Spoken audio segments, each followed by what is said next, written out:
ways to get credit, you got a few different ways, and there's probably more ways, but let's just start with a few of these.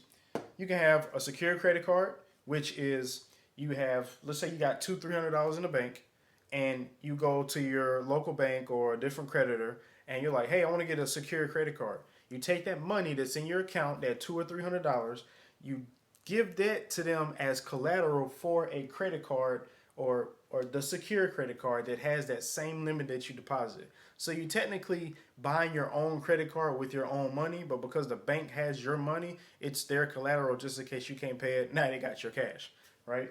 So the secure credit card is used to actually start building your credit as you're at the beginning of you getting into this credit thing.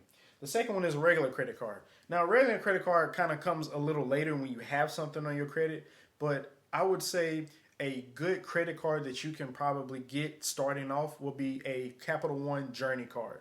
I know whenever I first got my first credit card, it was a $300 limit on a Journey Capital One credit card, and I started using that and rebuilt it at such and such. Another thing would be a private loan from a bank.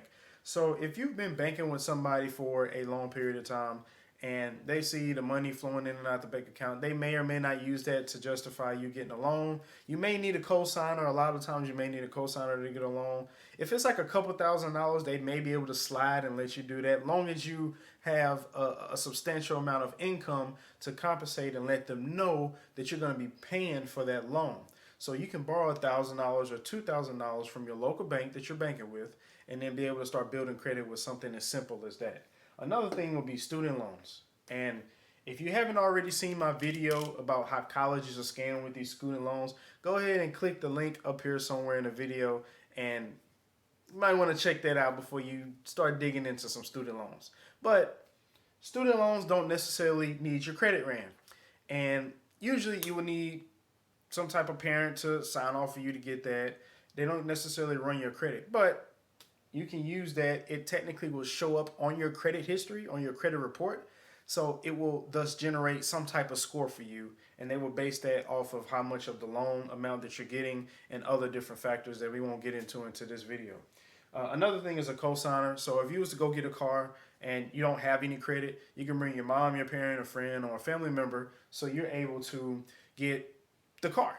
And when you get the car, the lenders are going to give you the money, and the cosigner, which will be that relative or somebody which has a better credit score, you're able to kind of piggyback off of them, so the lender will approve you for the loan, so it'll still be in your name and that person's name.